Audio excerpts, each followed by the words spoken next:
Buenas tardes, compañeros, compañeres. Mi nombre es Simone Rodríguez, soy estudiante de Sociología. Y Lucas me avisó hace unos días que ya tenía aula. SG300 además siempre emociona porque te envalentona, decir, bueno, ahora vamos a hablar a las masas. Y me dijo que quería que presentara, muy corto, de repente me mandó el flyer y me dijo, vos presentás, Simone, abrazo. Pero ¿cómo? A Lucas Rovinich presentarlo encima es una locura. Y el título de hoy de la charla es Sociología de un fin de época. Y bueno, cuando pienso en sociología de fin de época se me veían un montón de cosas, así que las anoté, las escribí, las imprimí para no irme por las ramas. El mundo que creí que vivía se desarma todos los días un poco más ante mis ojos. Mi esperanza a una vida más justa parece estar cada vez más lejos. El odio y la resignación prevalecen ante el desmoronamiento. ¿A dónde vamos? Nos toca ser sociólogos en una época oscura y sin garantías, de incertidumbre, de anomia como hoy su costumbre. La solidaridad que antes parecía emerger durante los momentos de crisis parece haberse esfumado junto al estado de bienestar. Me pregunto, ¿hubo alguna vez un momento de bienestar? Se siente como si viniéramos perdiendo desde hace mucho y tengo el cuerpo cansado por generaciones pasadas. Estamos inmersos en sociedades desgarradas por la competencia y el consumo como único horizonte de nuestro tiempo. El desarrollo individual como única posibilidad de ascenso social, sin importar cómo está el de al lado. El actuar como si del pensamiento kantiano o el ser revolucionario en todos los aspectos de la vida del Che parece verse evaporado ante nosotros. Por todo esto me es fundamental, a mí y a varios, la existencia de Lucas Rovinich, un conmovedor de los sentimientos e incentivador de las pasiones, hombre de los que ya no existen, con una curiosidad innata por la vida social y el mundo. Ninguna época, por más terrible que sea, logra convertirlo en esos eruditos de la academia que viven amargados porque se les desmoronó su utopía. Entré a la sociología pensando en transformar la realidad social lo más que pueda para hacer de la vida una que merezca la pena ser vivida, y en el primer teórico de sociología general, en el medio del desarrollo de las catástrofes del capitalismo, Lucas nos presentó a Mark Fisher y nos comentó: en este país siempre vas a tener algún loco que te respalde en tu locura, que te impulse a ir para adelante, y esa es la única forma de sobrevivir, porque si no, con la realidad como está, te tenés que pegar un tiro. Y eso fue lo que pasó a Mark Fisher. Y Lucas no mentía. Cuando el año pasado con unas compañeras se nos metió en el cuerpo que teníamos que salir de la parálisis y hacer algo para pensar entre todos, Lucas fue el primero en impulsarnos y acompañarnos en todo lo que se nos ocurriera, y nos repetía que ya la apuesta era importantísima y que después si venía gente o no era lo de menos, porque lo que importaba era que estábamos creyendo en lo que hacíamos, que lo que hacíamos era un bien colectivo. Lucas Rovinich es grande por ser un tipo brillante al servicio de lo colectivo, dispuesto a reunirse con todo aquel que disfrute de la tertulia, desde eminencias hasta jóvenes estudiantes llenos de curiosidad e ideas delirantes. Por eso hoy, en tiempos de conservadurismo, de privatización del sentido y la colonización de la vida, celebrar el nombramiento de Lucas como profesor consulto de la Universidad de Buenos Aires no es un formalismo institucional, es un gesto de resistencia ante la pérdida del sentido. Es reivindicar que la universidad pública tiene una tarea histórica, seguir produciendo pensamiento crítico, seguir creando comunidad en un mundo hostil, seguir defendiendo el derecho a imaginar futuros colectivos. Somos sociólogos de un fin de época y nos toca pensar en medio del derrumbe. Cedo la palabra.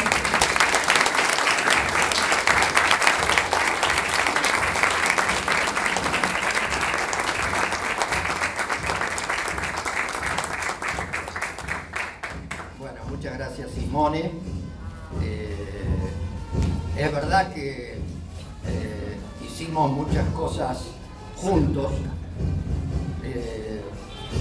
también con otro muchacho profesor grande, que es Ricardo Sidicaro, están los hijos hoy acá, que hicimos luchas estudiantiles, los títulos catastróficos que ponía Ricardo, la descomposición social, porque decía que la anomia no bastaba, estamos en una situación que anomia ya no quiere decir nada, descomposición, decía. Bueno, y decía otra cosa también, que me parece muy pertinente para esta situación. La otra cosa que decía Ricardo, que era mi maestro, pero también un amigo, porque bueno, fui alumno de él a los 17 y después adjunto de él, y bueno, y seguimos en la vida. una trayectoria muy larga juntos. Una cosa que decía Ricardo, que siempre tenía esas intervenciones un tanto problemáticas para el sentido común. Cuando están en una presentación, lo están presentando y empiezan con todos los títulos. No me pongan los títulos. Dice, porque a mí el único título honorable que tengo es el de profesor. Y te diría más, le dice a la pobre presentadora que no sabía qué hacer, profesor de grado, porque ahí en la cancha se ven los pibos. Profesor de grado, nada más. Profesor, es un honor ser profesor. Bueno, como decía maestro Sincaro, es un honor ser profesor consulto de la Universidad de Buenos Aires, que es en mi casa desde hace un montón de tiempo. La clase de hoy le pusimos un título general que era Sociología de un fin de época. Pero si tuviera que ponerle un subtítulo más preciso, sería Génesis, estabilización, efervescencia y derrota del sentimiento igualitario argentino.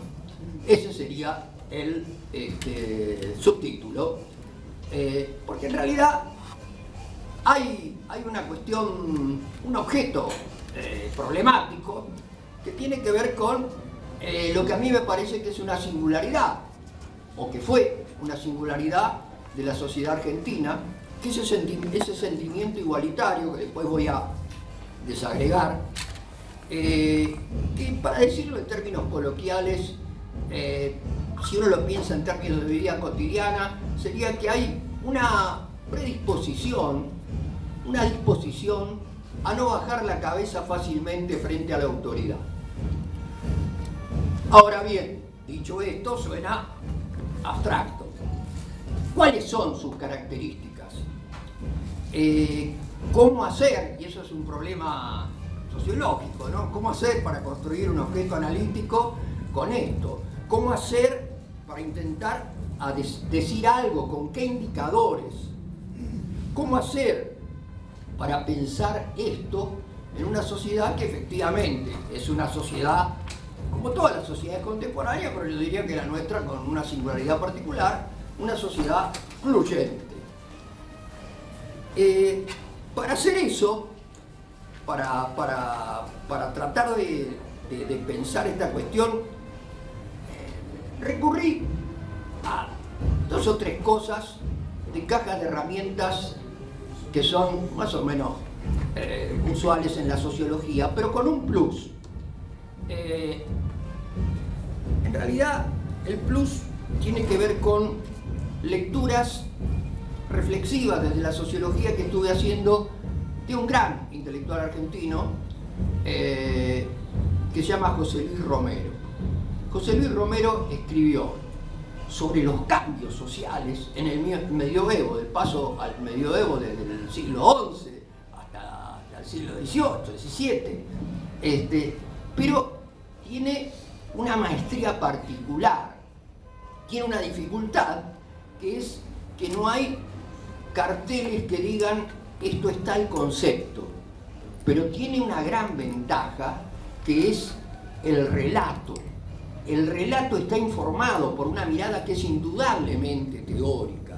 Digamos, yo diría que Romero, alejándose tanto del teoricismo especulativo como, me gusta decir eso, de un empirismo vulgar, construye objetos analíticos con fuerte protagonismo de la escritura y con distintas herramientas teóricas implícitas que consideran los procesos sociales siempre conformando una relativa heterogeneidad en movimiento, en las que es posible localizar visiones del mundo más predominantes que otras, algunas de las cuales de distintos modos tensionan esta predominancia, con intensidad variante, por supuesto, de acuerdo a los momentos. Procesos en los que hay conflictos, diferencias de intereses económicos, culturales, de los distintos grupos que participan de la vida de una sociedad determinada. Visiones del mundo que, claro, porque somos materialistas, no son abstracciones, se encarnan en prácticas que implican maneras de relacionarse en la vida cotidiana, en las creencias estructuradas y en formas de sensibilidades que pueden parecer naturales, como los sentimientos, los deseos. Y claro, en rituales, en instituciones políticas, económicas y religiosas, en bienes culturales consumidos y en los producidos por las poblaciones. Lo que aquí yo intento nombrar como sensibilidades es una noción deudora de la visión general de Romero, pero también, en términos más acotados, del concepto de disposición del que se vale Bourdieu para desarrollar su teoría de la acción. Pierre Bourdieu, sociólogo relevante desde los fines de la década del 60 hasta los años 90, con una referencia, el último de los mohicanos, el que trataba de pensar críticamente la sociedad y de intervenir además en la vida pública, que eso se había abandonado aún en un país que tenía esa historia como Francia. Disposiciones, dice Bourdieu. Disposiciones pensadas para refutar la división simplificadora entre comportamientos racionales e irracionales y dar cuenta de que en el principio de las acciones no se encuentran necesariamente intenciones explícitas, sino, serían comillas, esquemas generadores de prácticas que no tienen necesidad de acceder a la conciencia para funcionar y que pueden funcionar más allá de la conciencia y de la voluntad. Lo que no quiere decir, dice Bourdieu, que sean elementales, primitivas. Y claro, son un producto socialmente construido. Bajo este amparo es que yo intento delimitar los elementos considerados fundamentales de esta experiencia, de este sentimiento igualitario, de este algo en común, que se gesta con tensiones y también con fuerzas parciales,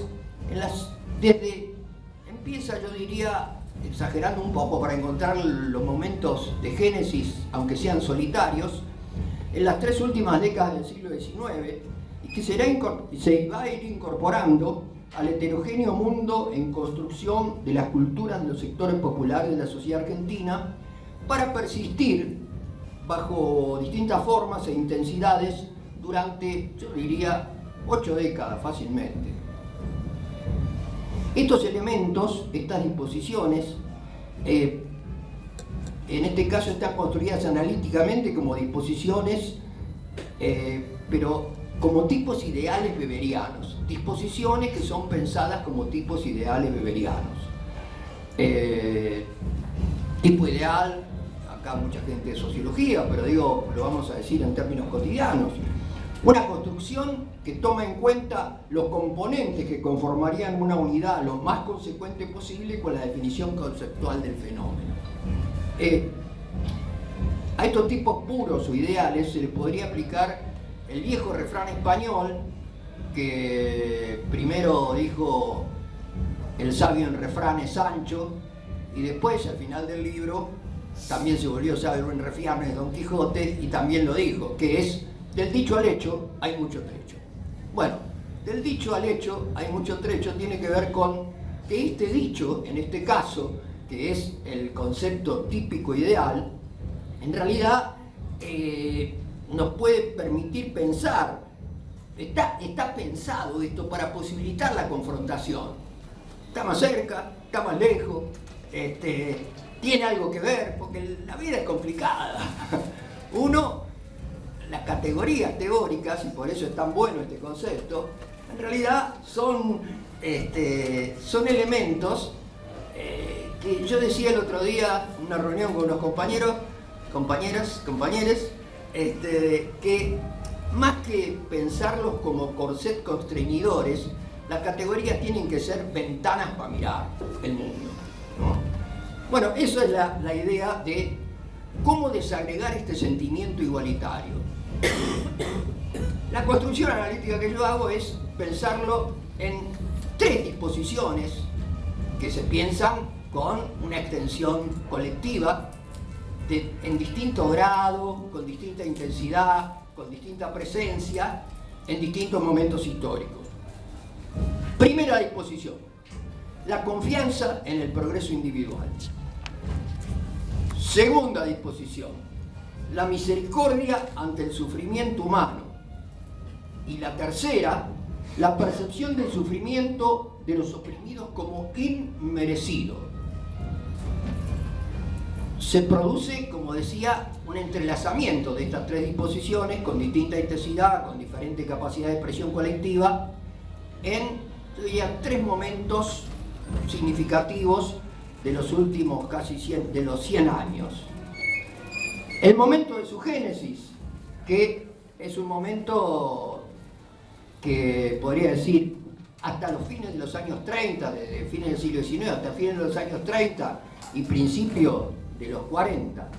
El segundo, cuando tienen potencia, en algún caso, algunas de disposiciones potencian algún grupo, otras en otro grupo, y estos elementos se equilibrarán y adquirirán una fuerza estable y contenida durante el primer peronismo, para luego de 1955 amalgamarse, siendo el abono que fertilizará una extendida sensibilidad desacomodadora del orden, una sensibilidad contestataria. Para mirar estas cosas, traté de ver básicamente dos cosas: ver productos culturales, que muchas veces son la sintetización de experiencias, productos culturales de distintos tipos, obras culturales de alta cultura, la cultura popular, canciones, lo que sea. Y por otro lado, como uno tiene muchos años, también en relación a esto me parecía muy interesante los relatos familiares, las historias, algunas historias significativas de relatos familiares que dicen algo de eso, y no importa si son verdaderas, si no son muy verdaderas, pero dicen algo de eso. Empiezo con la primera disposición, en términos burdianos. La primera disposición es la confianza en el progreso individual. Todos saben esto, pero bueno, así es la vida, uno lo repite, que la Revolución Francesa y su fuerza desacomodadora de las tradiciones, entrelazada con la valoración del conocimiento científico técnico y la cultura laica, junto a las transformaciones económicas y sociales producidas por la Revolución Industrial, conmocionaron de distintas maneras y con distinta intensidad sentidos del mundo de la época. En medio de ese clima, sectores relevantes de las clases populares europeas, ya antes, pero con mucha contundencia y extensión en las últimas 3 décadas del siglo XIX y en las primeras del XX, se iban encontrando con grietas en el muro del orden que contribuían a desnaturalizar su condición de plebeyos acostumbrados, por la fuerza de la creencia, por la violencia implícita y a veces explícita a obedecer a la autoridad tradicional. Las grandes ciudades crecían producto de la migración rural y urbana, y en ellas el campesino que cargaba sueños simples pero poderosos para su propia historia personal, como vivir mejor que sus padres, o el trabajador que comenzaba a percibir la desigualdad como injusticia. En ese contexto podían ver y escuchar, actuar a los profetas que anunciaban, en algunos casos, el progreso que traería la felicidad a la entera sociedad. En otros, no solo el logro iluminado y redimidor, sino el papel relevante que la historia les estaba otorgando a los oprimidos en la construcción de los caminos que conducirían, ni más ni menos, que a ese destino que tenía como fin la emancipación humana. Más anclada a tierra, expresando posibilidades concretas e inmediatas, y sin grandes banderas formales que la acompañaban, estaba la oferta vivida en el mundo popular como un sueño maravilloso, la de la otra vida en América, para el mundo popular europeo, del norte de África, de Medio Oriente, básicamente. Y como ustedes saben, junto a Chicago y Nueva York, Buenos Aires fue uno de los grandes puertos de recepción de la población migrante que cruzaba el Atlántico, proveniente de los lugares citados. Como todos saben también, los mayores contingentes los recibió Estados Unidos. Pero en relación a la población previamente existente, lo de Argentina es una singularidad extraordinaria. Entre 1870 y 1915, más de 7 millones de inmigrantes provenientes, en su gran mayoría del sur de Europa, llegan a un país que en 1869 contaba, de acuerdo al Censo Nacional, con 1.737.000 personas. Llegan en 40 y pico de años 7 millones de personas. Un carnaval, digamos, una locura. El censo de 1914 registra la cantidad de 7 millones, casi 8 millones de habitantes. La proporción, dicen los demógrafos, que los inmigrantes ocuparon en la estructura sociodemográfica argentina era hacia el 14 del 30%, contra el 15% que había en Estados Unidos en 1910.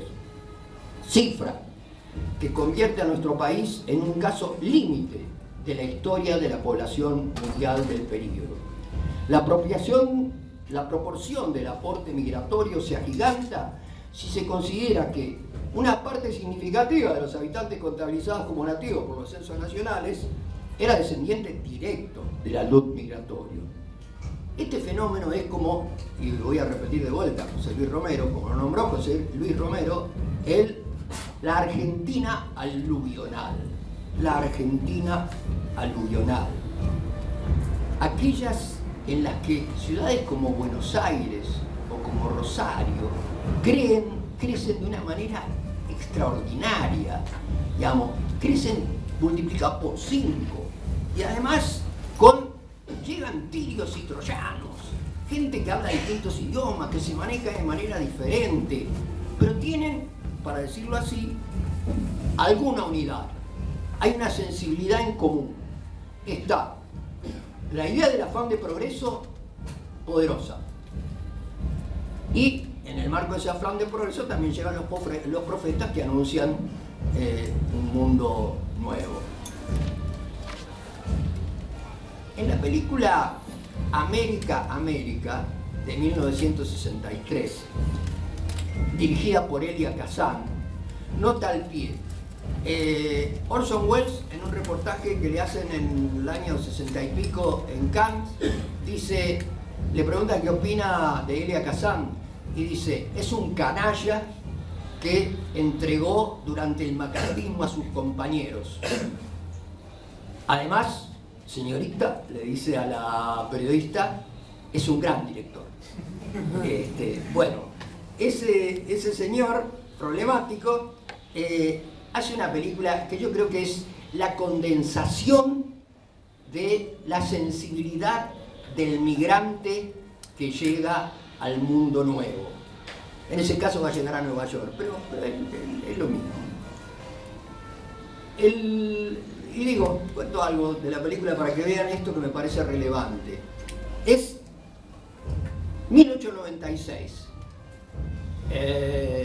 El personaje es un muchacho, Stavros, un muchacho procedente de la Anatolia turca y de etnia griega. La época es la época en la que gobierna el último sultán, Abdülhamid II, caracterizado por su tradicionalismo, su resistencia a las reformas y sus políticas autoritarias y represivas que resultan en las masacres de poblaciones armenias en 1894 y 1896. A mí lo que me interesa es esto. La familia de Stavros tiene un buen pasar. Son comerciantes, como no son tan problemáticos como los armenios, los griegos que se quedan en el molde pueden entablar una buena relación con las autoridades turcas y no le va mal, aunque Stavros, que es un muchachito joven, empieza a soñar con lo que dicen algunos, que América es diferente. que trabajando se puede llegar a ser alguien. Y ser alguien, y eso lo dice Romero también, no es solamente una cuestión económica.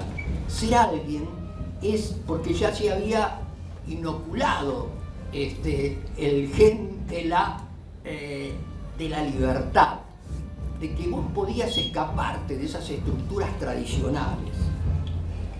Entonces, Stavros tiene un encuentro que es realmente interesantísimo en la película, que es en el medio de ese mundo de Anatolia. Se encuentra con un muchacho que viene absolutamente agotado caminando desde Armenia, porque se propone llegar a Constantinopla, que desde allí es el lugar de donde parten los barcos hacia la tierra prometida.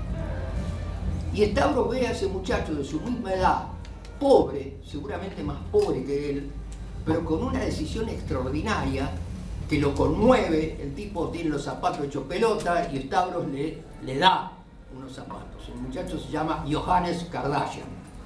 Nos vamos a enterar después. Y la verdad que ese gesto de encontrarse con ese muchacho audaz hace que Stavros va a Constantinopla, consigue un buen trabajo, probablemente se va a casar con la hija de un primo del padre que tiene un buen negocio de venta de alfombras, todo, pero eso es importante, porque muchas veces se dice, yo no digo que no, pero se vinieron por hambre. Miren, muchos vinieron porque querían zafar de esas estructuras, porque en esos lugares los corajudos se escapaban, los que se animaban a hacerlo, encontraban de una manera, encontraban un mundo que, voy a hacer una cita del Manifiesto Comunista de Marx y Engels. Dice, Marx y Engels decían, en esos lugares todavía existían abigarradas ligaduras feudales que ataban al ser humano a sus superiores naturales. De eso es lo que se quería escapar Stavros, de las abigarradas ligaduras feudales que ataban al ser humano a sus superiores naturales. Estuve mirando 3 traducciones del Manifiesto Comunista, una más contemporánea de un compañero que conocemos, que es el director de literatura alemana, o sea, todo muy experto, otra de Horacio Stark, también un tipo absolutamente erudito. Pero le voy a decir la verdad, a mí me conmovió mucho más esta, porque tiene el espíritu romántico del Manifiesto Comunista, digamos, que es la traducida al español por los emigrados españoles en la URSS en 1940 y pico, que dicen esto, abigarradas, ligaduras feudales, que parecen arcaicos, ¿no? Que ataban al ser humano a sus superiores naturales. Creo que dice mucho mejor que una traducción más contemporánea, digamos. Son abigarradas, ligaduras feudales. Y la verdad que el gesto de Stavros y de tantos otros era un indicador pasional de su proceso de desgarramiento. Digamos, para seguir con la cita de Marx, esos muchachos se estaban sumergiendo en las heladas aguas del cálculo egoísta, pero lo hacían con alegría, con fervor casi religioso, encontrando en ellas la calidez de una nueva forma de lo sagrado que ponía al ser humano en el centro de la escena. Por supuesto, lo hacían posible determinaciones objetivas y subjetivas que trascendían esa voluntad de los inmigrantes. No es que se animó por sí solo, nosotros sabemos que es una construcción histórica la que hace que algunos, no todos, tengan el coraje para hacer ese movimiento. Lo que es cierto es que ese gesto de coraje alteraban las que hasta esos momentos eran vidas marcadas por trayectorias biográficas percibidas como irremediables, marcadas a fuego por un destino social, por la fatalidad inscripta en el árbol genealógico subordinado. De manera confusa, contradictoria, iba emergiendo una nueva sensibilidad que incorporaba elementos de desconfianza frente a la autoridad tradicional, de reivindicación práctica de la noción de individuo con libertad para tomar decisiones. Insisto, obviamente habilitadas por condiciones estructurales. Eran interpelados estos corajudos a través de lenguajes y acciones que resultaban creíbles, desde el mundo de la cultura y desde la política. Los interpelaban como seres humanos iguales, que podían de distintos modos y con distinta intensidad, de acuerdo a la identidad de esas voces, intervenir en la construcción de su propio destino. Esa es la sensibilidad que yo nombro como la confianza en el progreso individual, que tiene una dimensión profundamente igualitaria también, porque también puede ser en la guerra de todos contra todos, pero digamos, de alguna manera te hace sentir que vos no sos el esclavo, que vos podés ser otra cosa. Otro elemento, la otra disposición, que yo le puse misericordia, consulté con un compañero de mi pueblo, con Ricky Di Mulidi, consulté porque le digo misericordia, me voy a meter en camisa de 11 bar, irlandés había sido cura, entonces me mandó como 100 páginas de bibliografía, más o menos entendí, me confundí un poco, pero más o menos entendí. La diferencia entre piedad, la diferencia entre compasión y qué sé yo. Bueno, la misericordia ante el sufrimiento de cualquier humano. En Argentina, esta Argentina aluvional produce una ida y vuelta entre, por un lado, las sensibilidades que surgirán resignificando distintas tradiciones populares campesinas a través de las nuevas experiencias urbanas realizándose en el babélico mundo popular. Y por otro, distintas zonas del naciente mundo de la cultura. Un mundo cultural, el de la Argentina de fines del XIX y primeras décadas del siglo XX, que tenía una fortísima influencia, más allá de las específicas obras marcadas por el realismo, el modernismo, la gauchesca, la vanguardia del clima conformado por lo que un viejo libro francés que reeditó hace unos años, Fondo de Cultura Económica, de Roger Picard, llamó el romanticismo social, refiriéndose al movimiento francés de la primera mitad del siglo XIX, pero que se prolongará en la figura luminosa de Víctor Hugo.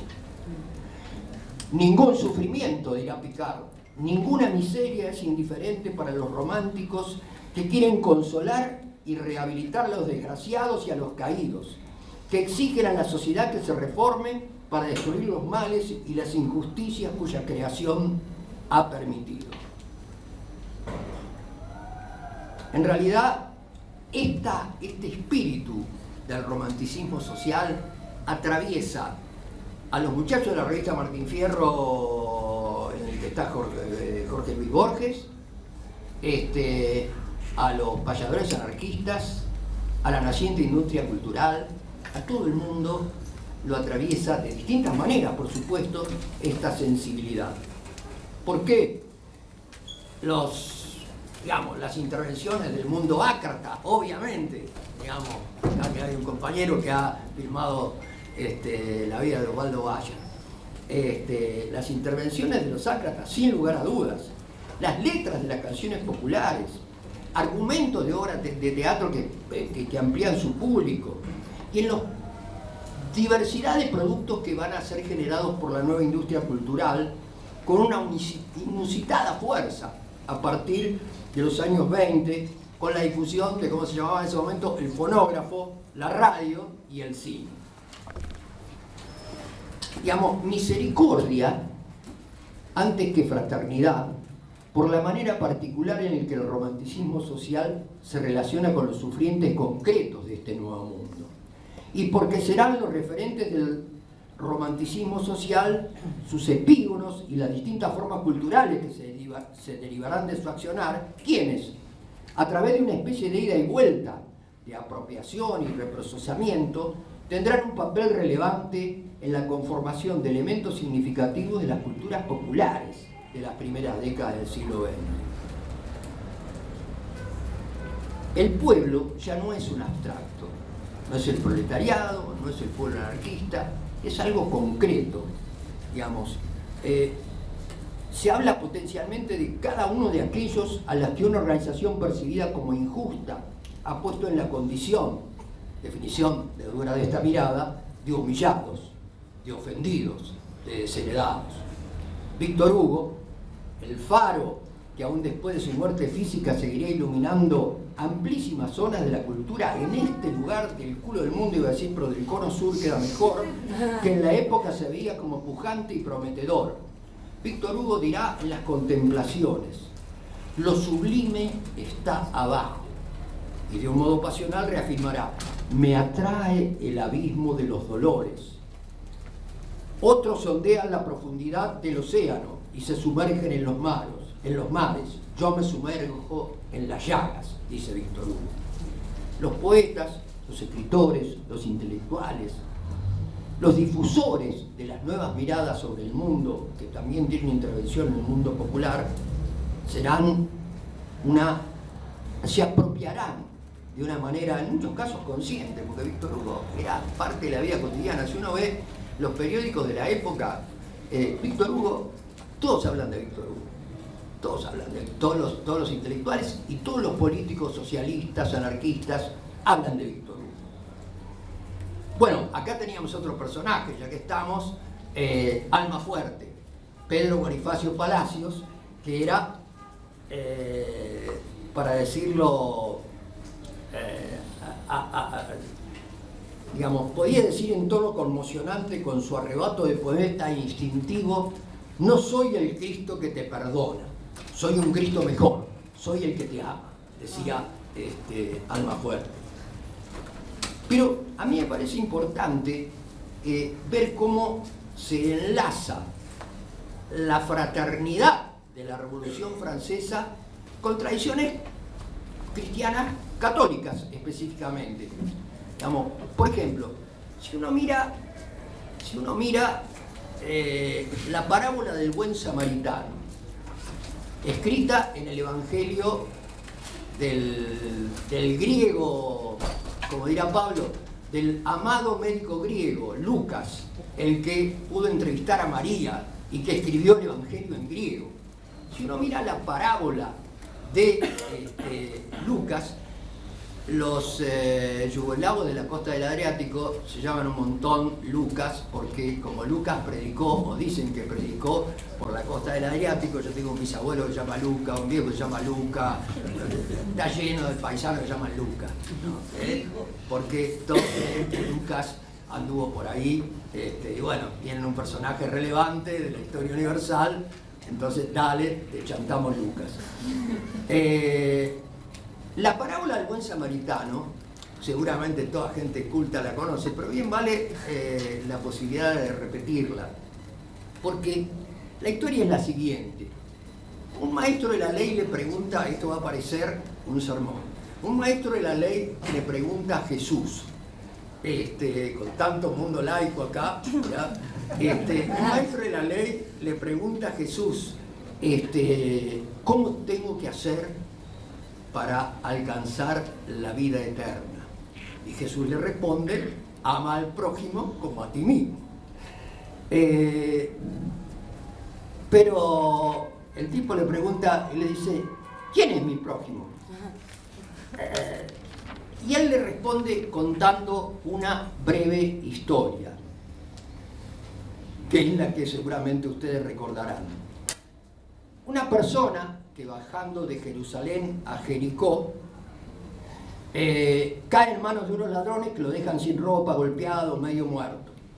El relato del narrador, Jesús, describe cómo por ese mismo camino pasan dos personas. Primero, un sacerdote, quien al ver el cuerpo del apaleado se desvía, e inmediatamente después pasa un levita, generalmente ayudante de los sacerdotes, que también sigue de largo. Luego de esta escena cuenta que aparece otro caminante, que se detendrá a ayudar a ese hombre, judío como el sacerdote y el levita. El que se detiene, aclara el narrador, que es Jesús, el que se detiene es un samaritano. El samaritano era una secta hereje del mundo judío, una secta hereje. Jesús cuenta que el samaritano no solo se detuvo, sino que se acercó, le curó las heridas con vino y aceite para luego cargarlo en su propia cabalgadura y llevarlo a una posada. Al arribar le dirá al dueño de la posada que lo cuide, no sin antes dejarle 2 monedas de plata y aclarándole que si gastaba de más se lo pagaría cuando volviese. Contados estos hechos, el personaje que relata, Jesús, hace una pausa y pregunta: ¿cuál de estos 3 piensas que demostró ser el prójimo del que cayó en manos de los ladrones? El hombre da la contestación obvia nombrando al samaritano y Jesús le dirá que así deberá orar para obtener la vida eterna. La misericordia práctica, la experiencia universalista y fraterna del Evangelio de Lucas, será la manera en que la fraternidad de 1789 se revitalizará de manos de los románticos sociales. Es la misericordia radical de Víctor Hugo.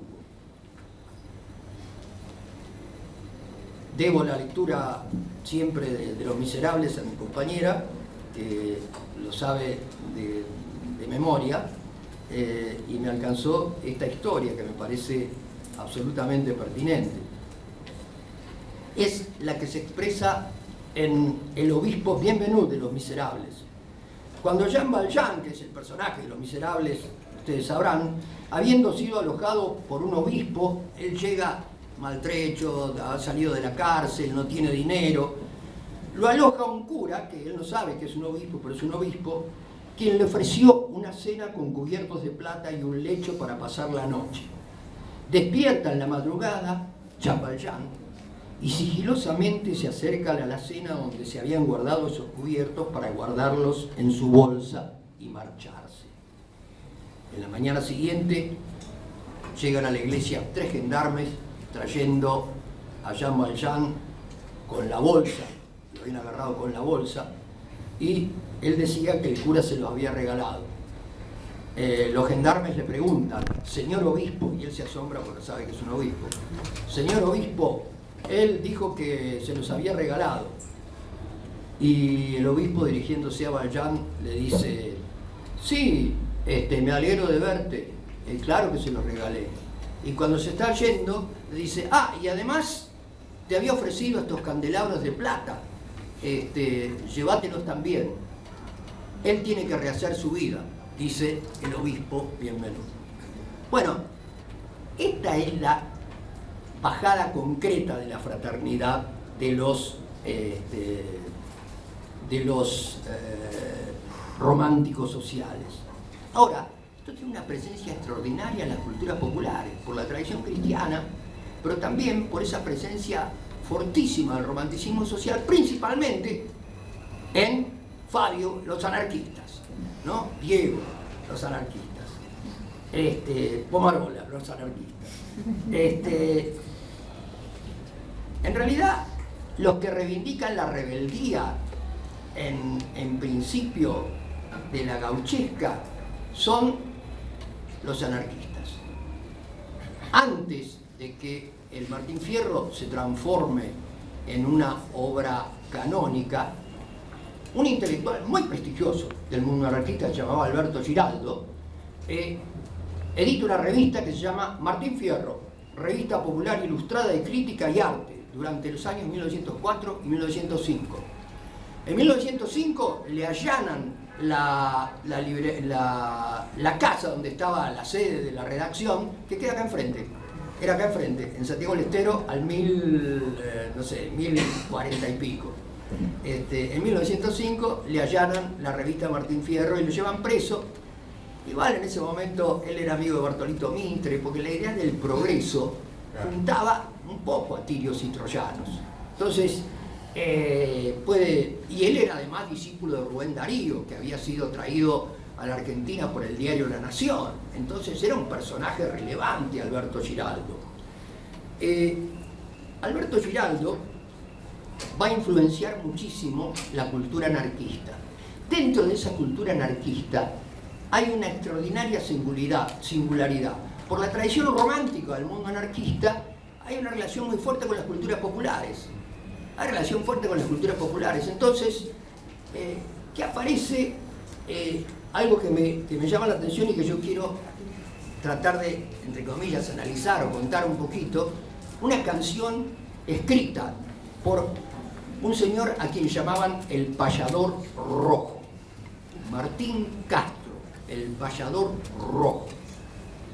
Martín Castro, el Payador Rojo, cantaba a Kurt Wilkens, el héroe que hizo justicia con los asesinos de la Patagonia, cantaba a los obreros mancillados, pero también tenía una perspectiva en la que todos, de alguna manera, una sensibilidad común, tenían una sensibilidad romántica más tradicional,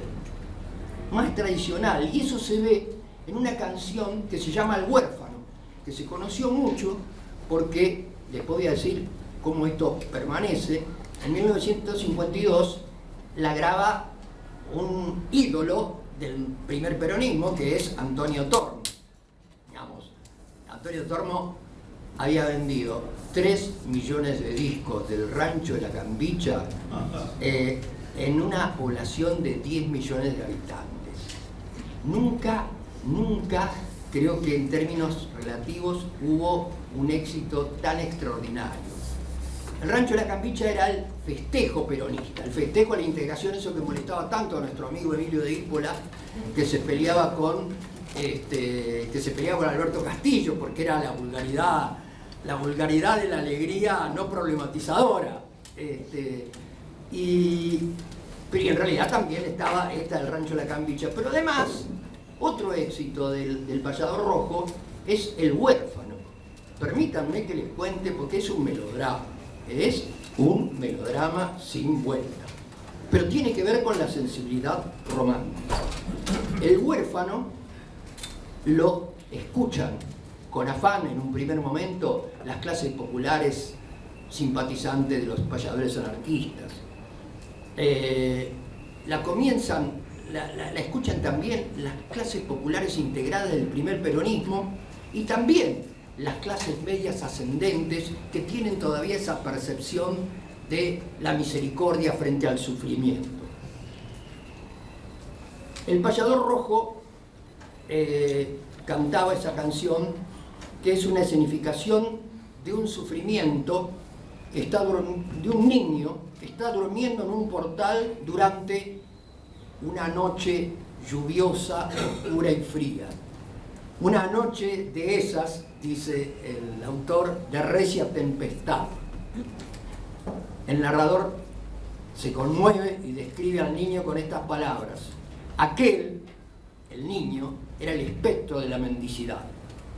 El relato seguramente emociona a la audiencia que escucha la canción, primero en la voz del Payador Rojo, y en el marco de la escenografía dibujada previamente, sin lugar a dudas percibe su acercamiento como un gesto de luminosa misericordia. En el estribillo, el narrador entabla un diálogo con el niño que, al despertarse y ver al hombre, trata de alejarse. El narrador le pregunta: ¿quién eres? ¿Dónde vives? Dime, ¿te has extrañado? ¿Te has extraviado? Y siendo fiel al género, insiste en subrayar la oscura aguafuerte ambiental que preside la escena. La noche es tan horrible, dice el narrador, no puede haberla peor. El clima de melodrama, de intensidad emocional, familiar a estas formas estéticas, se alcanza cuando el niño contesta llorando: soy un desamparado, en fin, yo soy un paria al que ni nombre han dado, y el mundo me conoce por huérfano, señor. Lloraban todos.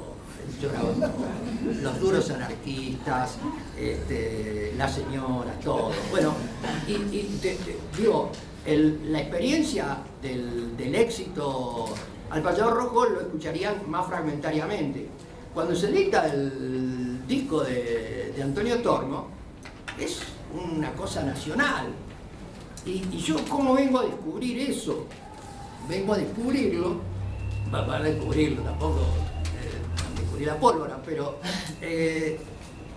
cuando yo entro a la facultad, a la carrera de Sociología, esta honorable carrera de Sociología, voy a hacer un trabajo inspirándome, lo miro a Fabio Zurita de vuelta, que es el que filmó sobre Waldo Bayer. Estaba leyendo el libro de Waldo Bayer, he llegado a 1973, un momento de efervescencia extraordinaria. Leo todas esas cosas del Radovisky, la Patagonia, qué sé yo.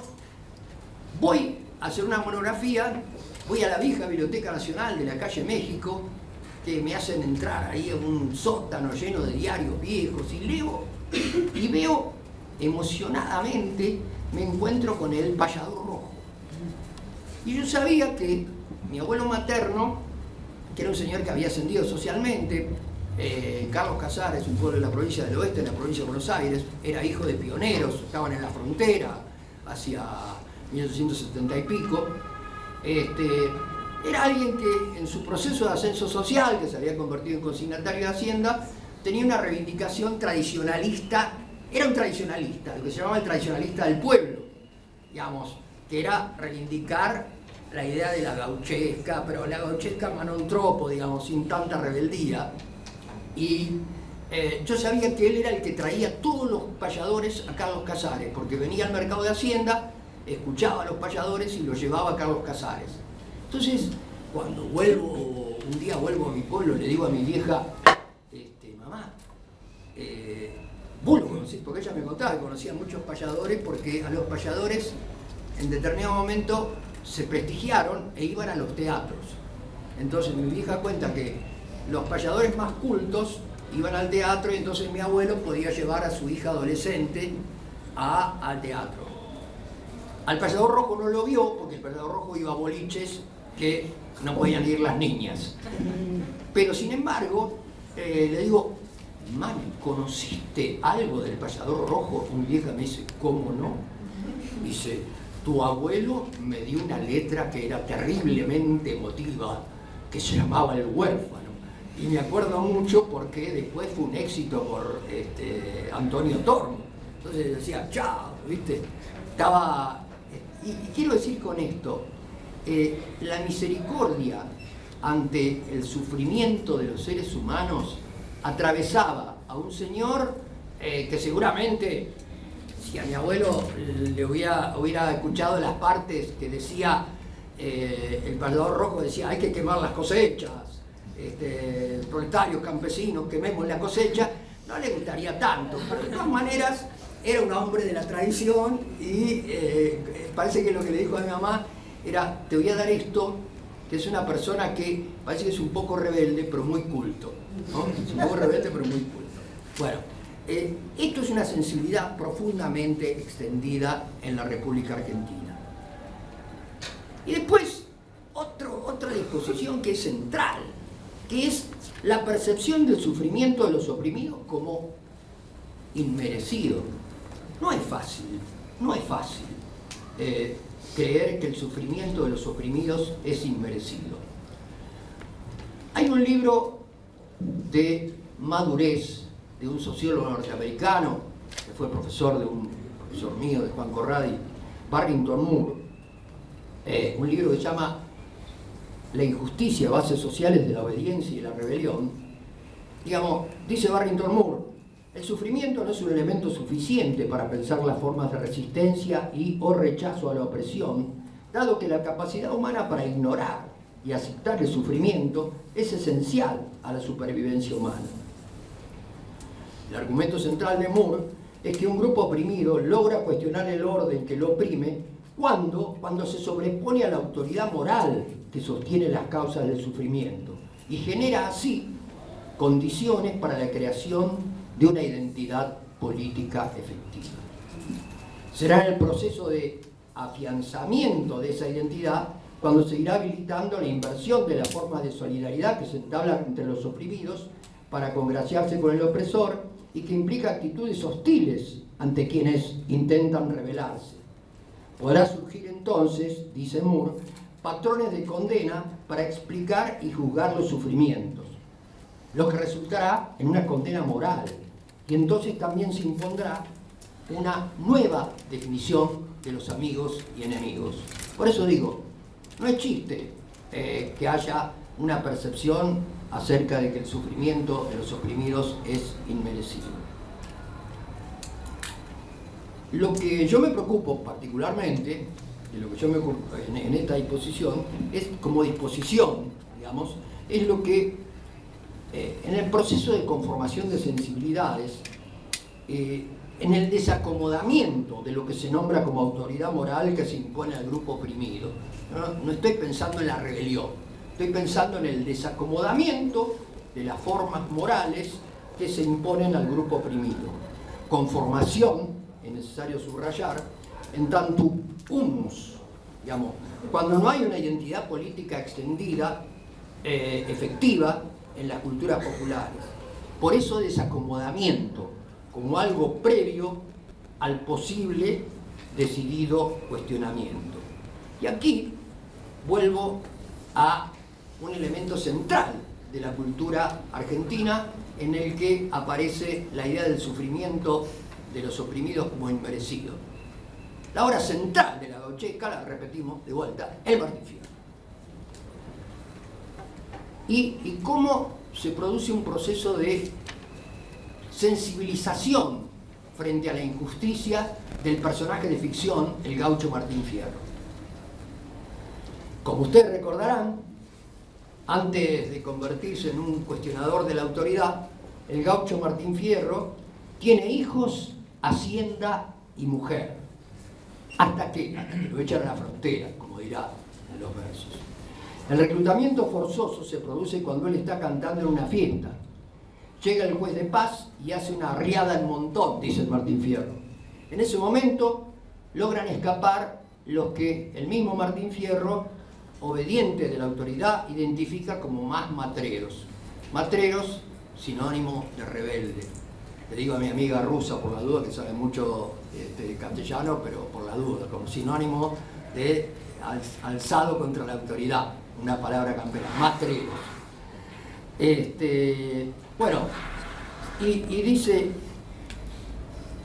yo me quedé quieto, soy manso y no había por qué, muy tranquilo me quedé y ansí me dejé agarrar. Acepta resignadamente ese orden implementado y administrado por los que mandan, en ese primer momento. Una biografía extraordinaria que utiliza Barrington Moore para su libro es una de un soldado, digamos, forzado a participar de una guerra a mediados de 1700. Ulrich Bracker, un campesino suizo-alemán, autor de una biografía, por eso se puede hablar de él, porque sabía leer y escribir, por protestante, disciplinado y ordenado, digamos, lector de la Biblia, sabía leer y escribir, entonces escribió una autobiografía. Cuando Ulrich intentaba reclamar por el sufrido reclutamiento forzoso, mientras era el sirviente de un noble prusiano, tiene que ingresar como soldado raso en los ejércitos de Federico el Grande de Prusia. Cuando percibió, y esto me parece importante, que su suerte estaba echada, alias de acta est, lo sé más de Asterix que por mi manejo fuerte del latín, digamos, pero la suerte está echada. Cuando percibió que su suerte estaba echada, dijo lo siguiente, dice en su biografía: los grandes preparan estas sopas y los pequeños se las tienen que comer. Bueno, sin embargo, Ulrich Bracker deserta después de una batalla de 1756, la batalla de Lobositz, digamos, cerca de Praga, y se vuelve a su pueblito. Pero se vuelve a su pueblito y se integra. Tenía telares, era un lector de la Biblia, escribía, tenía una idea ordenada de la vida. ¿Qué hace el Martín Fierro? El gaucho Martín Fierro, en cambio, a diferencia de Bracker, llega a su pago y comprueba que le han quitado rancho, hijos y mujer. Se ha quedado solo, sin nada.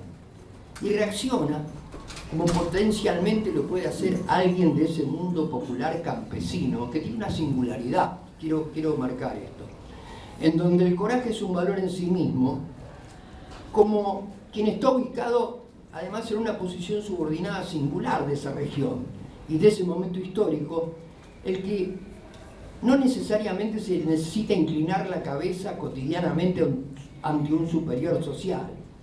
Y puede imaginar el gaucho que para él la tierra es chica y manifestar que su gloria es vivir tan libre como pájaro del cielo.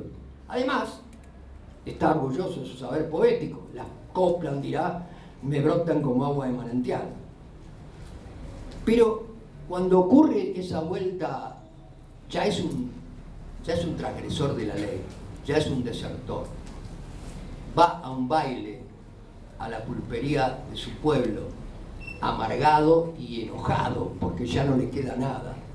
Entonces hay una escena que siempre resulta incómoda para todos los reivindicadores del Martín Fierro clásico, que es, ustedes recordarán, la pelea, como le dicen, para atenuar el racismo, con el moreno, digamos, ¿no? ¿Qué es lo que ocurre allí? Como dice Martín Fierro en otra parte más adelante, nunca faltan encontrones cuando un pobre se divierte. Bueno, ¿qué es lo que ocurre? Llega enojado, indignado, se emborracha y entra una chica afroamericana, gordita, y el personaje dice, vaca, yendo gente al baile. La morocha lo insulta y su compañero reacciona. Y también el borracho Martín Fierro lo descalifica del mismo modo. Por rudo que sea el hombre, le dicen por la idea de por rudo que sea el hombre, nunca se enoja por esto. Bueno, intercambio de insultos, pelea a cuchillo, Martín Fierro mata al compañero de la morocha, y esto es lo que yo decía, es problemático. La carrera del rebelde, no simplemente del desertor que huye, si se inicia entonces con un hecho oprobioso y manifiestamente discordante en relación con el modelo típico ideal del rebelde, de ese rebelde que no mata por matar en el ideal, digamos, sino solo en caso de necesidad, como el mismo Martín Fierro dirá después. Cuando Martín Fierro ya se ha enfrentado a la autoridad que lo persigue por desertor y por las muertes en peleas, las penas que lo acosan y la borrachera producen ira. Quiere pelear, pelea y mata. Y las voces de las culturas populares, era incómodo para el mundo cultural, las voces de las culturas populares en distintos momentos históricos no se alzarán para condenarlo por ese hecho. En todo caso, se ignora. Pero no hay una condena de ese hecho, porque saben que a veces los fracasos, las humillaciones de la opresión producen ese enojo poderoso, irrefrenable, que hace que un ser humano, para decirlo con las palabras de un trovador contemporáneo, si me permiten la cita de José Larralde, que un ser humano tenga ganas de pelearse hasta con Dios. Pero van a ignorar esto, pero sí van a celebrar toda su rebeldía. Van a hacer la rebeldía frente a la autoridad. Celebran su rebeldía porque le creen cuando dice: yo he sido manso primero y seré gaucho matrero en mi triste circunstancia. Es el sufrimiento inmerecido el que lo lleva a matrerear. En 1872 se edita la primera parte de Martín Fierro. Yo hice mi tesis de grado hace 100 años sobre el público del Martín Fierro. Y ¿qué es lo que indagué? Que los lectores habituales de libros de la ciudad de Buenos Aires era 1.800.000 personas, 200.000 lectores de acuerdo al censo,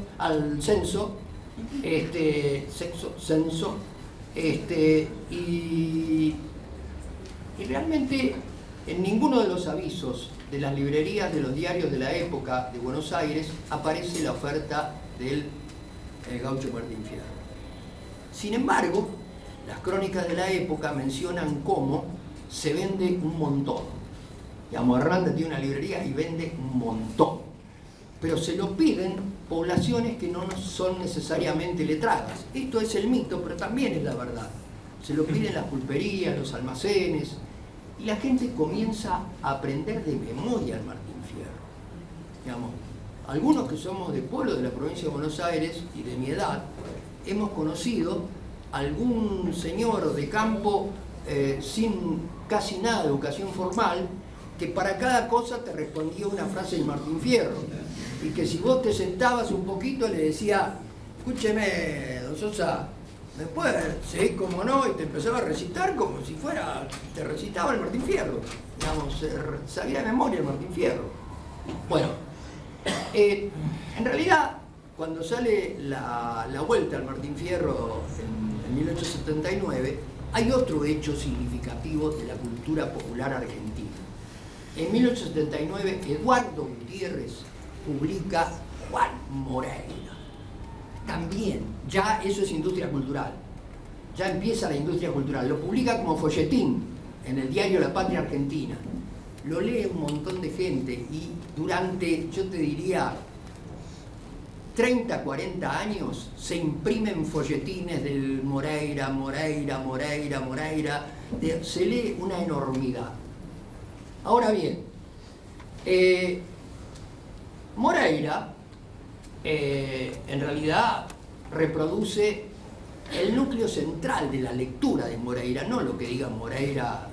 Bueno, el Martín Fierro, el Eduardo Gutiérrez le da un tono épico, pero si uno lo confronta con la visión que tenía José Ingeniero va a analizar los archivos policiales y dice, no tenía barba, usaba pantalones comunes, era un vulgar mantenido de la autoridad, no era ningún rebelde, pero no importa. ¿Qué es lo que dice Eduardo Gutiérrez? Eduardo Gutiérrez dice que era alto y regularmente grueso, vestía con lujo pintoresco el traje nacional que llevaba con una desenvoltura y una arrogancia notable. Su hermosa cabeza estaba adornada de una tupida cabellera negra cuyos magníficos rizos caían divididos sobre sus hombros. Usaba la barba entera, barba magnífica y sedosa que descendía hasta el pecho, sombreando graciosamente una boca algo gruesa, donde se hallaba eternamente dibujaba una sonrisa de amargura. Yo digo que el Moreira de Gutiérrez, si alguno vio la película de Fabio, es Rodolfo Bebán, que es un galán, no es el de José Ingeniero, es un tipo repintón, Rodolfo Bebán, un señor pintón, qué sé yo, y que tiene la misma vestimenta que describe Eduardo Gutiérrez. Porque no importa lo que haya sido Moreira, lo que importa para este caso, digamos, sí, para el empirismo interesante de José Ingenieros, pero para este caso lo que interesa es ver cómo eso va a ser un elemento significativo en la conformación de sensibilidades. Bueno, voy a ir apurándome porque en realidad aparecen, Eduardo Gutiérrez edita un montón de todos los gauchos rebeldes que andaban por ahí, edita un folletín y los vende un montón. Juan Cuello, Hormiga Negra, y relación entre culturas populares americanas y europeas, ejemplo familiar que vale bien. Hormiga Negra era uno de esos gauchos rebeldes que vivía en San Nicolás de los Arroyos. Y yo tenía en el relato familiar que mi abuelo Yugoslavo lo que decía es, yo le di la mano al gaucho Hormiga Negra. Bueno, pero mi viejo me cuenta que eso, que no me dijo otra cosa a mí, era la introducción, el título de un gran relato que mi abuelo contaba en la chacra. Ante los paisanos lo contaba en serbo-croata y ante los otros lo contaba en castellano. Un relato que no importa si es cierto o no es cierto, pero el tipo, mi viejo lo escuchó cuando tenía 10, 12 años Y lo escuchaba escondido porque el viejo no quería que escuchara esas cosas, pero lo escuchaba fascinado, porque el viejo nunca hablaba y de pronto ahí hablaba y contaba ese relato. ¿Cuál era el relato? Que cuando él llega al sur de Santa Fe, proveniente de la Yugoslavia, en 1900 y pico, iban a comprar cosas de campo a San Nicolás de los Arroyos, tenían que cruzar el arroyo del medio.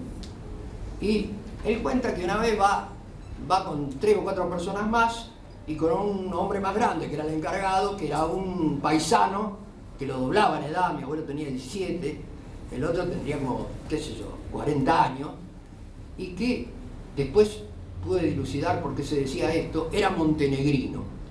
Entonces decía, son bravos los montenegrinos. Después lo pude corroborar en 4 libros de Hobsbawm que hablan de la bravura, del mito de la bravura de los montenegrinos. Pero ¿qué era el relato de mi abuelo? Y yo digo, esto es importante para ver cómo se incorpora, tanto en el migrante como cómo se apropian de la cultura popular. ¿Qué dice el abuelo? Me contaba. Sí, vamos a San Nicolás, y Tone, que era el montenegrino, dice, cuando llevamos las cosas íbamos a llegar elementos para otro paisano en un lugar que se llama El Socorro. Dice, antes de llegar al Socorro pasamos por una pulpería, Pablo de San Nicolás, por una pulpería, porque Tone siempre paraba ahí. Entonces, entra todo, qué sé yo, ve que él va a saludar a 2 viejitos que estaban ahí, los saluda, no le dice nada, pero después cuando se vuelven, Tony acerca el caballo del de mi abuelo y le dice, uno de los que estaba ahí, el más flaquito, era el gaucho Hormiga Negra, es amigo mío. Entonces, mi viejo cuando llega a la chacra del paisano en Socorro pregunta, che, porque Tony no le quiso contar porque eran amigos.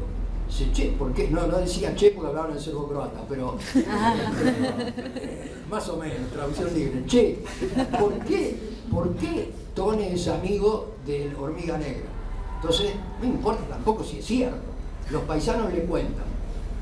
No, dice que hace como 10, 15 años, Tony la primera vez que va ahí, va y 2 gauchos borrachos lo insultan porque hablaba atravesado. Y él les contesta, los gauchos sacan el cuchillo y Tony saca un inmenso arriador que tenía trenzado de cuero y, para decirlo groseramente, los caga a patadas. Los vence en esta... Y cuando se está por ir, los 2 señores que estaban ahí le dice, amigo, venga y tómese algo con nosotros. Y uno de esos era el gaucho Hormiga Negra. Y le dijo, usted, siempre que venga por acá, pase a saludar, nosotros estamos acá. Y sí, no importa si es cierto. La cuestión, pero ¿por qué lo admiraban? Porque era un gaucho, no importa, si vos mirás lo que dice con ironía Borges acerca de Hormiga Negra, dice, a mí me gusta más Hormiga Negra porque era un perverso. En la primera página de Hormiga Negra se cuenta como le pegó a la suegra, pero no importa, ni siquiera lo que decía Eduardo Gutiérrez.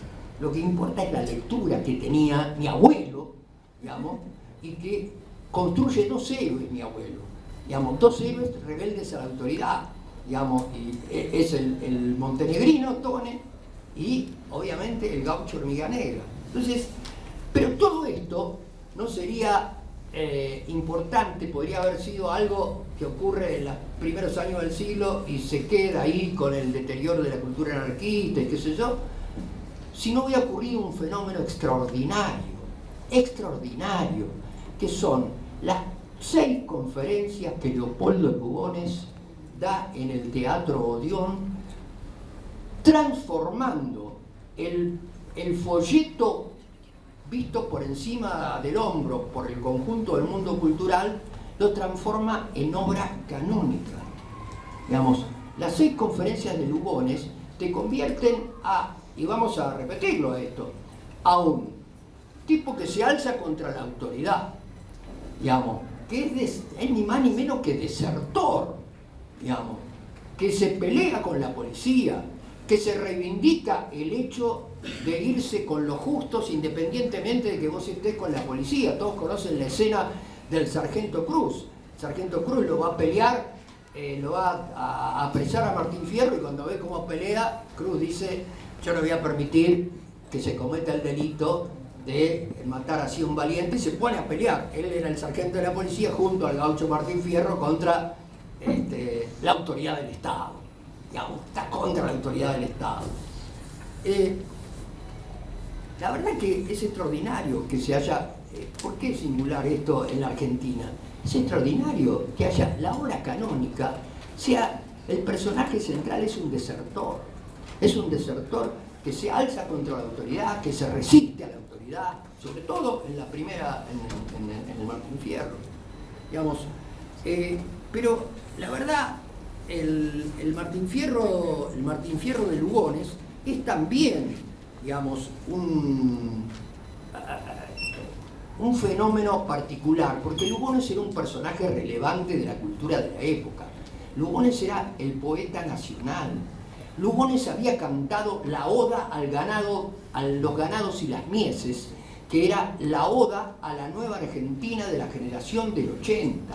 Digamos, habían cantado también en el centenario, habían cantado otros poetas, pero la oda a los ganados y las mieses lo convierte al discípulo de Rubén Darío, que era uno de los poetas más importantes del mundo en lengua española. Para la generación del 80 era importante tener modernidad. Lugones era el discípulo de Rubén Darío, era un poeta, había celebrado en el centenario la existencia de la sociedad argentina moderna, pero ahora decía esto, y bueno, todos lo celebran igual, todos lo celebran igual. ¿Por qué? Porque Lugones encuentra una cosa que para mí me parece central. La generación del 80 tenía que hacer algo con cómo amalgamar esa heterogénea masa social, diversa culturalmente, que habla distintos idiomas. ¿Cómo hacerlo? Sistema educativo extraordinario. Obra pública. El orden conservador construye una obra pública extraordinaria, extraordinaria. Una escuela pública en el medio de la montaña de La Quiaca, digamos. El orden conservador, digamos, promueve ciertas investigaciones sobre la historia porque necesita construir una historia. Pero además se necesita algo fundamental, porque yo creo que la generación del 80 pensaría lo que había dicho un diputado italiano que se llamaba Massimo d'Azeglio, digamos, en la ocasión de hablar en la primera sesión del Parlamento italiano en el 18 de febrero de 1861. Dijo Massimo d'Azeglio: hemos hecho Italia, ahora hay que inventar a los italianos. Bueno, hemos hecho Argentina, dirá la generación del 80, ahora hay que inventar a la Argentina. Lugones inventaba como sensibilidad, una sensibilidad popular, extendida. Estaba el sistema educativo, estaba el servicio militar obligatorio, había que jurar la bandera, pero faltaba algo más, y eso lo proporciona Lugones. Pero insisto, digamos, el tipo habla del gaucho Martín Fierro, que es un desertor, y dice, pertenece a la casta hercúlea, digamos. ¿Cuáles son los matices psicológicos del gaucho? Dice Lugones. La compasión, a la cual he llamado alguna vez suavidad de la fuerza. La cortesía, esa hospitalidad del alma. La elegancia, esa estética de la sociabilidad. La melancolía, esa mansedumbre de la pasión. Y luego, las virtudes sociales. El pundonor, la franqueza, la lealtad, resumidas en el don caballeresco por excelencia. La prodigalidad sin tasa de sus bienes y de su sangre. Y ahí aparece algo que es, puedo decir, lo dice el poeta nacional, dice, porque se reivindica la hospitalidad del gaucho con los perseguidos, como un valor permanente, con el prófugo, a quien, dirá Lugones, el gaucho le resguardaba una lealtad inquebrantable, caracterizada por el término compasivo que calificaba su delito. Tuvo una desgracia, se desgració, dirá Lugones, la pésima justicia de la colonia, y la patria autorizaba aquella simpatía, por otra parte, tan noble. Una simpatía tan noble de albergar a los prófugos. Bueno, eso está en la obra canónica nacional. Bueno, mirá, la verdad que me parece que estas tres disposiciones se juntan en determinado momento y adquieren la conformación que ya está en el principio previo a los 40, pero tiene una fuerza estabilizadora durante el primer peronismo. Ahora bien, cuando cae el primer peronismo, se desatan las cosas, digamos. El primer peronismo le da cierta estabilidad y cierto equilibrio a la confianza en el progreso, digamos, a la misericordia con los sufrientes, al sufrimiento como inmerecido, ma non troppo, digamos, con cierta contención producto de la durkheimiana comunidad organizada, ¿no? Pero hay un proceso post-55 que, si estuviéramos en el café, diría el equilibrio se va a la mierda, porque la idea de la percepción del sufrimiento de los oprimidos como injusto pasa a ser predominante. Pasa a ser predominante e, digamos, de alguna manera marca a las otras dos. El progreso ya no es un progreso individual, sino es un progreso colectivo. Digamos, la misericordia es una misericordia de la acción. Digamos. Entonces, los 60 tienen tres interpelaciones políticas sobre este humus, de esta sensibilidad, que son fundamentales. Fundamentales para la cultura general, para la cultura general, para la aceptación general de la sociedad. La primera, el derrocamiento y posterior proscripción, digamos, del peronismo. El derrocamiento y proscripción del peronismo y los hechos ligados a la proscripción del peronismo, el secuestro del cadáver de Evita, la muerte del general Valle y los fusilados de José León Suárez, son vividos para una porción muy relevante que ya estaba disfrutando su integración, pero sin embargo está disfrutando su integración, esa clase trabajadora, pero no deja de ver como un agravio moral, para decirlo en términos de Barrington, a eso que está ocurriendo. Pero además ocurre, como todos sabemos, la Revolución Cubana. Ocurre la 55, empiezan los procesos que son más míticos, pero existe la resistencia.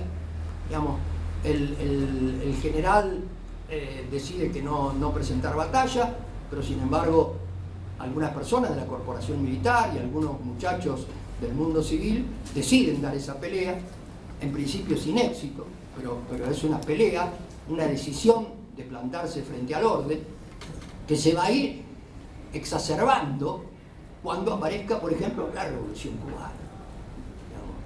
Y además de la Revolución Cubana hay otro elemento central, que me perdone el mundo laico en el que estamos presentes, que es el Concilio Vaticano II.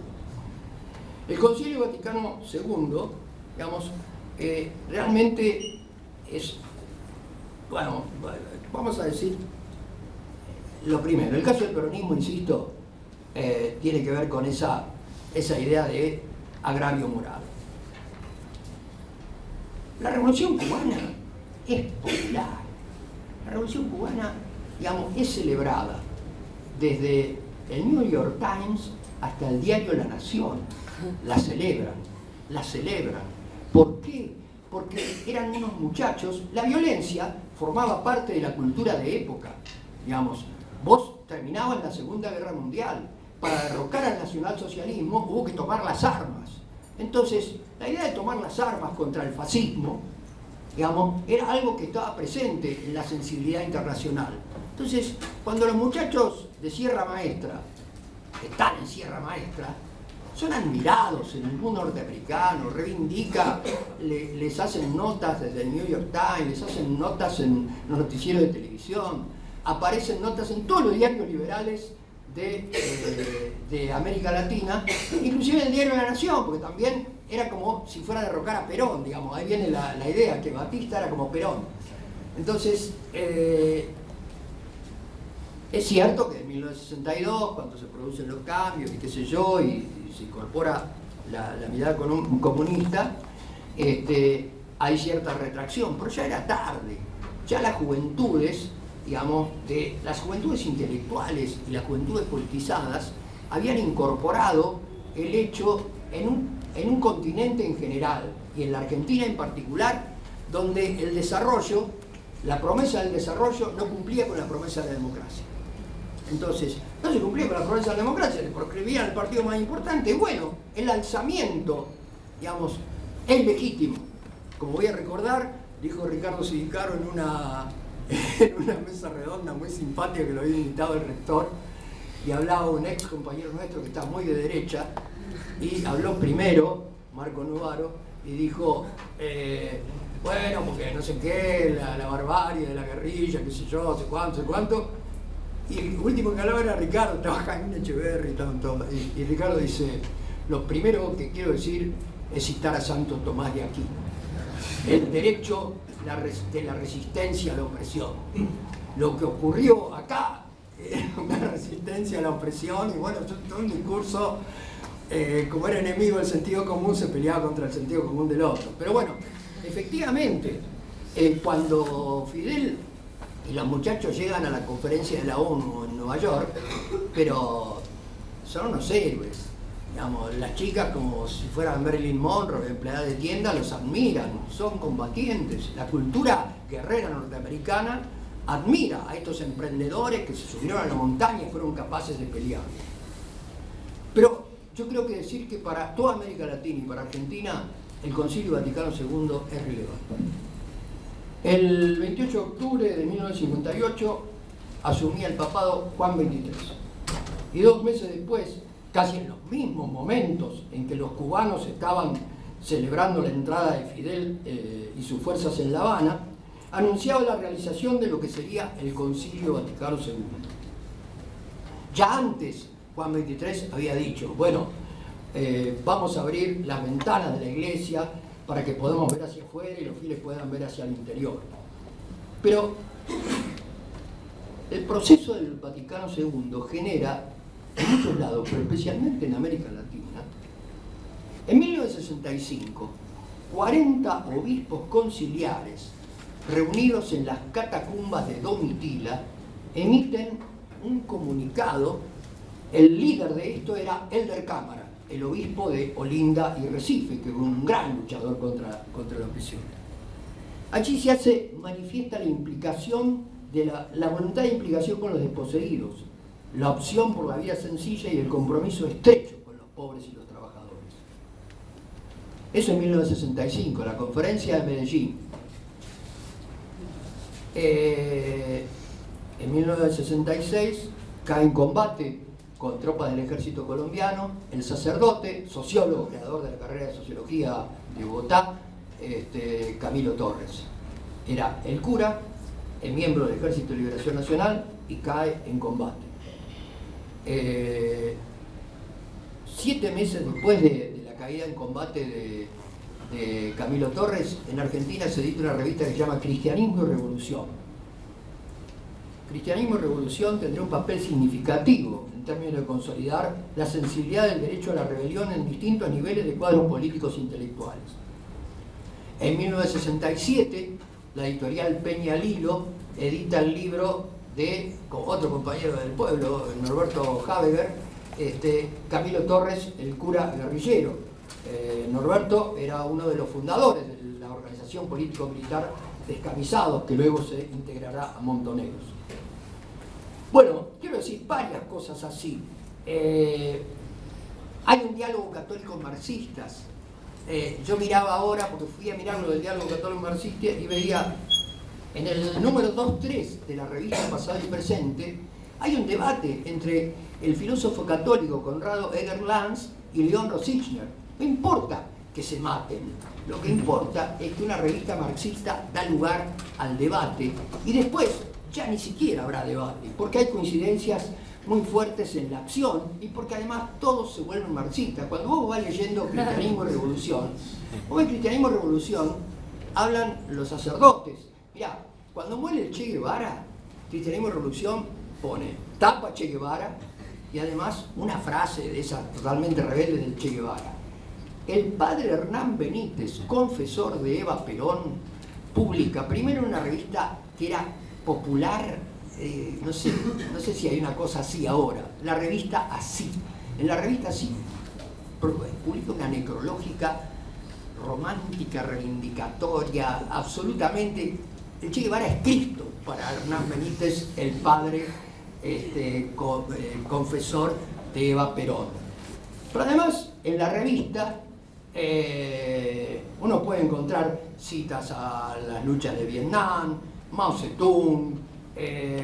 Bueno, es una revista que habla del cristianismo y del compromiso de los cristianos, pero es una revista que incorpora la idea de la lucha guerrillera como absolutamente legítima.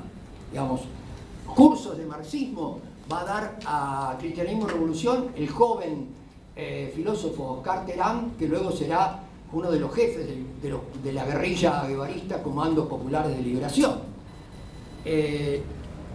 La explicación del cristianismo en las luchas en América Latina es poderosísima. Si uno quiere el ejemplo más reciente y más, digamos, conmocionante, es del el padre Jorge Adur, nombrado por la organización Montonero capellán del ejército montonero con el grado de capitán. Adur es capturado en 1980 en una de sus varias entradas y salidas clandestinas del país, en la frontera del Paso de los Libres. Valle estuvo cautivo en Campo de Mayo, nunca se vio su cadáver. Digamos, pero lo que quiero decir es que desde el principio estos jóvenes estaban implicados con, cuando se dice el fascismo católico, no, viejo, a Val Medina y a Rostito, por mediación de John William Cook, se van a entrenar militarmente a Cuba, cuando son unos chicos que forman el comando Camilo Torres y todavía no existe Montoneros. Entonces, bueno, todo este proceso extraordinario, de vitalidad extraordinaria, va a tener, digamos, es un potencial político expresado en las múltiples acciones de rebeldía frente al orden, que preocuparán seriamente a las estructuras de poder, tanto nacionales como internacionales. Y a mí me parece muy importante esto. Preocuparán seriamente tanto a las estructuras de poder nacionales como internacionales. La rebelión obrero-estudiantil, ocurrida en Córdoba el 29 y 30 de mayo del 69, se convertiría en el punto de partida de un nuevo ciclo de luchas sociales, como diría nuestro profesor Lito Marín. El proceso de formación y acumulación de una fuerza de enfrentamiento a los sectores populares capaz, ni más ni menos, que de sobrepasar las fuerzas represivas del Estado. Por eso se había puesto en duda el monopolio estatal de la fuerza. Por eso hay toda una decisión muy fuerte que va a adquirir un peso significativo de lograr lo que Lito dice, los desarmes político y militar del movimiento de masas. Porque, dice Lito también, no se puede ignorar que el proceso de democratización de la fuerza que comenzara en el 69 había tomado hacia 1973 una envergadura tal que no había podido ser desarmada, ni aún con la masacre de Trelew, y mucho menos, aunque con más eficiencia que Trelew, con la democratización política que implicó la convocatoria electoral a elecciones. Durante o más pertinentemente, los gobiernos peronistas de mayo del 73 a marzo del 76, luego del breve periodo de Cámpora, se inicia un combate directamente militar contra las fuerzas populares. Como dirá Lito, en el final de este gobierno de 4 presidentes, fue cuando se logró un grado de consenso moral entre distintas fracciones dominantes, expresado en la determinación legislativa y judicial que asumió sus limitaciones y en consecuencia convocó al Estado a la guerra de aniquilamiento. La tarea del desarme político y militar de masas continuará con meticulosa racionalidad luego de marzo de 1976. Juan Corradi afirma que la crisis política de los 70 era percibida tanto por las élites militares como por algunas élites empresariales como una amenaza fundamental para una dominación estable. Y bien percibían el peligro mayor, ya que su crítica iba más allá del régimen político existente, el cual le daba un lugar tan predominante al peronismo. Focalizaba la atención en las bases sociales del sistema político. Se desató lo que los militares llamaron la guerra contra insurgente. Como todos saben, la idea de guerra contra insurgente es una guerra legitimada a nivel internacional por la cultura militar internacional, que considera al enemigo, como está oculto en todos lados, el enemigo potencial son todos. Vos podés ser un chico de secundario, puede ser alguien de una fuerza de seguridad, puede ser un maestro, puede ser un profesor, no solo los combatientes armados. Los enemigos son todos, digamos. Y además, como es una guerra de inteligencia, se utilizan procedimientos como la detención ilegal, la tortura, la humillación y, en el caso argentino, la exageración del secuestro de los niños, de los revolucionarios civiles y el cambio de su identidad. Y todo este proceso fue realmente muy fuerte. Es verdad que acá tuvimos el ejemplo extraordinario del juicio de las juntas, que es un caso absolutamente singular. Recién dije, una cultura militar legitimada a nivel internacional. Esa cultura militar legitimada a nivel internacional es juzgada acá por crímenes de lesa humanidad. Sin embargo, digamos, eso es posible por resistencias diversas. Las Madres Plaza de Mayo son un ejemplo de resistencias militares, resistencias civiles, pero deja marcas. Y una de las marcas que más deja y más fuerte deja es el miedo. Quiero mencionar una cosa de Bourdieu, que dice, citando a Juan Corradi: la atomización de los grupos, la destrucción de toda solidaridad entre individuos aislados y asustados, y también el repliegue hacia las solidaridades primarias, esa fuerte de familismo amoral, como dice Juan Corradi, que viene a reforzar la tendencia a desolidarizarse de los que resisten y de los cuales se teman que ocasionen la represión. El miedo que cada uno tiene de los otros aísla progresivamente a los individuos y a los grupos más activos en la resistencia a los poderes. Y será precisamente una forma del miedo, persistiendo en la naciente democracia, el otro logro más profundo de la guerra contra el insurgente. Dos ejemplos, que ya voy terminando, no se hagan problema, dos ejemplos del miedo. Cuando yo presenté mi libro hace 2 años, que se llama Contra el Homo Resignatus, una de las presentadoras era nuestra compañera Mariana Cerviño, que tiene su tío, uno de los fundadores de Montoneros, muerto tempranamente, su padre muerto en combate con fuerzas de la Marina, su madre prisionera de la ESMA, y Mariana dijo, tampoco más allá del bien y el mal, pero dijo algo que a mí me pareció significativo, como un chiste.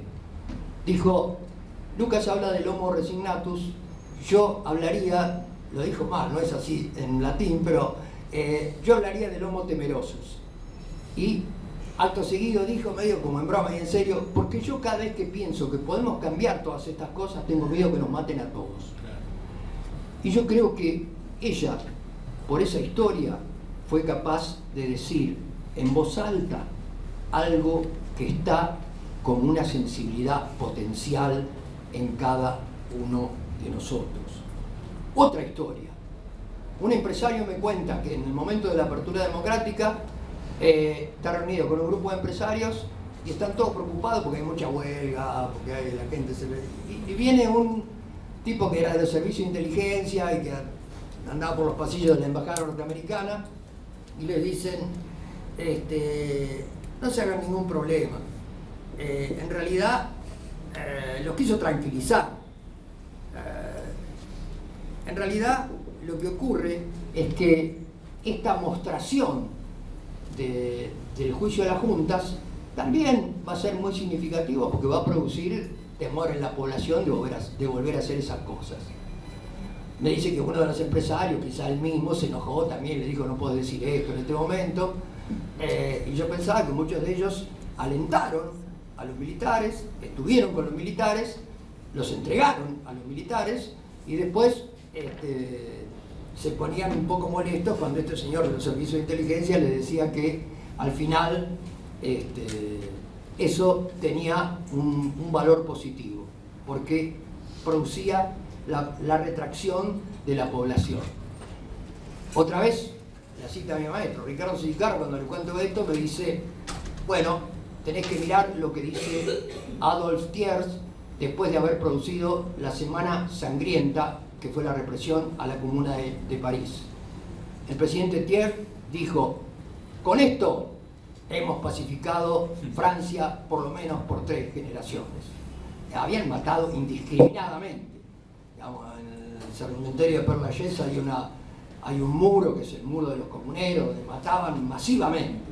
Bueno, hemos pacificado el país por 3 generaciones. Yo no quiero exagerar con esto, pero digo, algo de eso hay. Algo de eso hay. Y una de esas formas en que se manifiesta el miedo es en el dos demonios elegante.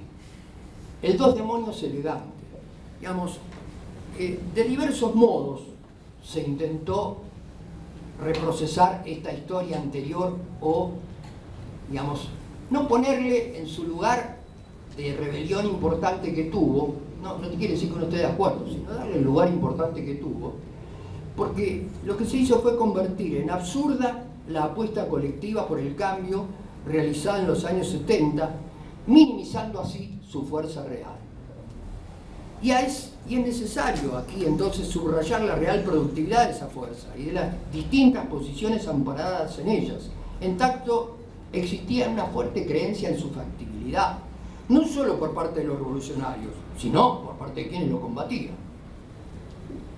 En realidad, lo que ocurre con esta cosa, que a mí me parece también tiene que ver con este entendible temor, porque uno está marcado por dolores, por sufrimientos, por resentimientos. Este entendible dolor hace que uno como analista ponga a los hechos de riesgo como fracasados. Fracasados quiere decir que iban a fracasar per se. Y en realidad, si uno tuviese que decir, muchas de las apuestas históricas triunfantes son apuestas riesgosas. Si yo como sociólogo hubiera ido a aconsejar con ciertos temores al general San Martín, cuando dice vamos a cruzar los Andes, no tiene un ejército profesional, le dirán, no, general San Martín realmente es muy arriesgado. Si fuera a hablar con Ho Chi Minh, le diría, la verdad, tío Ho, lo tuyo, pelearte con la primer potencia del mundo es absolutamente absurdo, no tiene sentido. Digamos, el orgullo del pueblo vietnamita de haber derrotado al imperialismo más poderoso y haber derrotado a los franceses. Bueno, la lucha permanente, pero obviamente que tienen riesgos y tienen marcas extraordinarias, dolores que quedan marcados. Pero, digo, la idea de la descalificación de los derrotados como si ya estaba inscripta su derrota es algo que me parece ingenuo y que creo que es producto de esta situación. Lo cierto, me parece a mí, es que más allá de las maneras efectivas en distinto grado que se implementaron para erradicar el sentimiento igualitario, siguen existiendo de manera fragmentada, por supuesto, porque una experiencia histórica de casi 100 años no se echa por la ventana así como así. Retracción, inhibición, aquietamiento son las maneras más la manera más inmediata de calificar su estado luego de estas transformaciones. Pero en verdad no se trata de un simple aquietamiento. Lo que efectivamente ocurre, y para volver a mis disposiciones, es un desacople de las 3 disposiciones que en su momento de mayor vitalidad se realimentaban bajo el predominio de la percepción del sufrimiento de los oprimidos como injusto. Ese desacople se produce una resignificación de cada una de ellas, producto de que otra será la predominante. La que ahora se impone como resignificada y libre es la confianza en el progreso individual. Si bajo distintos momentos durante casi un siglo estuvo tensionada por la misericordia ante el sufrimiento humano y por la percepción de ese sufrimiento como inmerecido, y en los momentos de mayor predominio de esta última se resignificó, subordinando el progreso individual al progreso colectivo, ahora se despliega sin ataduras, ligada a la noción de sobrevivencia de los más aptos en la lucha por la vida. Para no terminar tan pesimista, voy a decir: así todo, en la sociedad argentina siguen existiendo, aunque es cierto que de manera fragmentada y por lo tanto sin potencia política, múltiples y diferentes experiencias que son las formas residuales de aquel que fuese potente espíritu igualitario, tanto como otras que vitalmente lo resignifican, aunque sin poder darle un sentido universalista. En el primer caso, las resistencias al desmantelamiento de la salud, de la educación pública, la destrucción del sistema de previsión social, a la institución del trabajo estable y, como dirá Bourdieu, a la vez que fuerzas de conservación, también pueden ser fuerzas de resistencia a la instauración de un nuevo orden y pueden llegar inclusive a ser fuerzas subversivas, siempre que en especial se sepa llevar la lucha propiamente simbólica, digamos, que consiste en el incesante trabajo de los pensadores neoliberales para desacreditar y descalificar la herencia de palabras, de tradiciones, de representaciones asociadas a conquistas históricas de los movimientos sociales del pasado y presente. Cada una de estas experiencias ahora no pueden convertirse en una fuerza política contundente en tanto no han producido situaciones que habiliten ¿qué? Una apuesta universalista que puede incluir a la vez que reconocer la diversidad. Ciertamente no sabemos si esta sensibilidad puede revivir de otras formas o simplemente, qué sé yo, disolverse en esas parcialidades. Pero ante esas incertidumbres se hace imprescindible, en tanto gesto político de pensar sin ataduras nostálgicas, el esfuerzo por poner en su justo lugar las respuestas sostenidas en estéticas nostálgicas y fetichistas acerca del devenir de las sociedades humanas. No obstante, no es menos cierto, si hacemos nuestra una afirmación con sesgo materialista de una de las escuelas idealistas del mundo de Clon, mencionada en el relato de Borges, que el futuro no tiene realidad sino como esperanza presente. Y de eso es al fin de lo que se ocupa la política emancipatoria en este caso, de la difícil tarea de construir esa nueva esperanza, que es el futuro en el presente, sostenido en este caso, en el caso de esta sociedad, en un humus de una poderosa experiencia histórica, que solo se vitalizará si es posible reinventarla. Ahí terminé.